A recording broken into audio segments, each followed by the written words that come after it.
Hey, my name is STIX and welcome back to your weekly bite of MMORPG news, a video series where I go over the latest news, pre-registrations, beta tests, releases, juicy drama, everything that happened in the MMO genre over the course of the last week or two that mattered to me in one very easily digestible format. If this is your first time here, consider subscribing to the channel, hitting the little bell notification, that way you're made up to date with every single thing that I post, and I post every week. Do not miss out. Now we have a lot to talk about, so let's just go ahead and jump right in.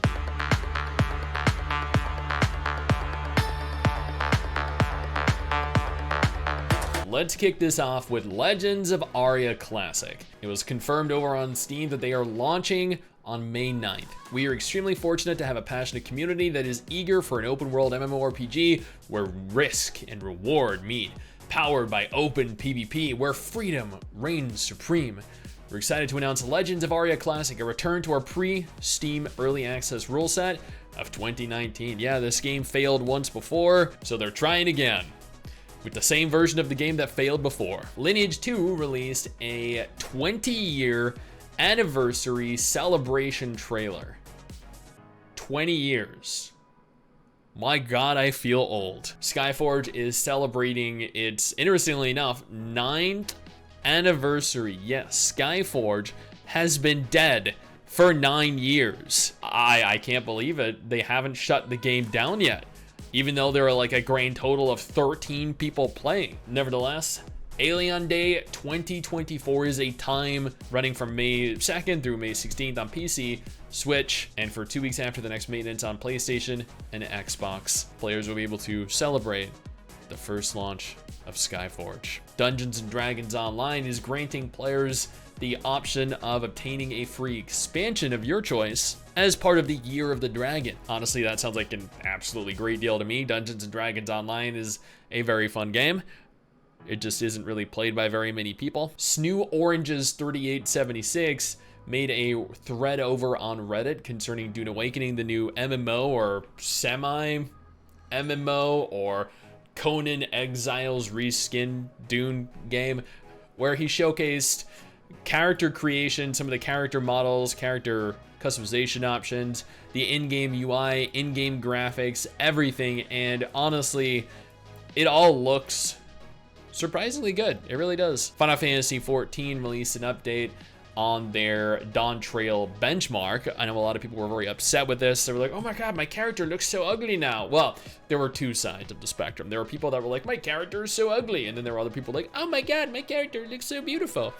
So they're following up on the benchmark release, the alterations to the benchmark to hopefully appease the players that were upset that their character looked so contrastingly different to what they looked like before the graphical changes were implemented. MapleStory pushed out a roadmap showcasing everything we have to look forward to over the course of early May, mid-June, the 19th anniversary, the new Forest Child Lyn job, Maple Island, a remaster of Angelic Buster, and so much more. Tower Fantasy is prepping to release Master Yu, yeah, GU, the hot babe from 3.0 that we were first introduced to, and in anticipation of this, they have released the GU Simulacrum Showcase, hoping to hype players up in preparation for wasting a lot of money on her.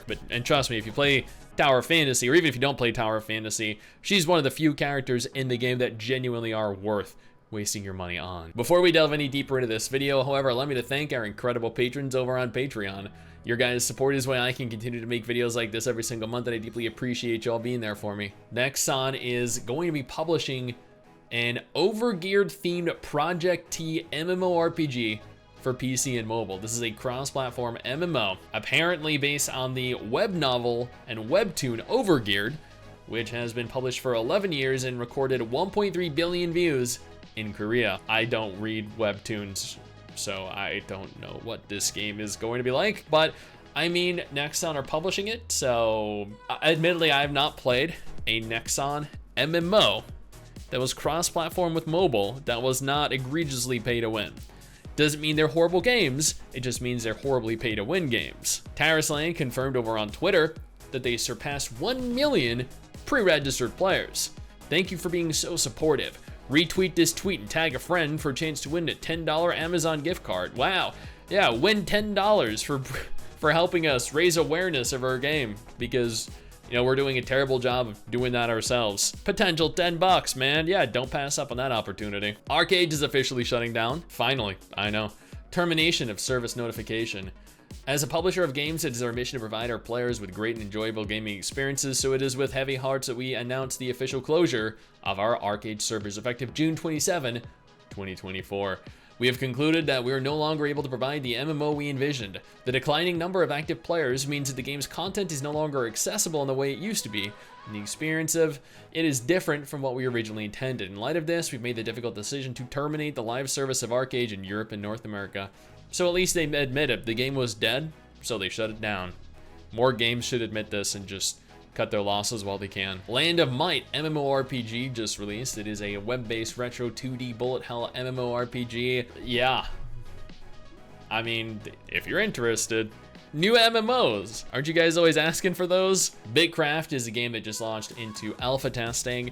MRSSSTIX played dozens of hours of it, and she actually did a dedicated video of it. I urge you to, if you're interested in a new upcoming MMO, go ahead and watch the video. A Game of Thrones MMO was announced to be in development at Nexon recently, and after a lot of misinformation was spread online, it was then confirmed that no, Nexon are not developing the Game of Thrones MMO. Rather, they were referring to Netmarble that were developing the Game of Thrones MMO, which was announced, I think, a few years ago.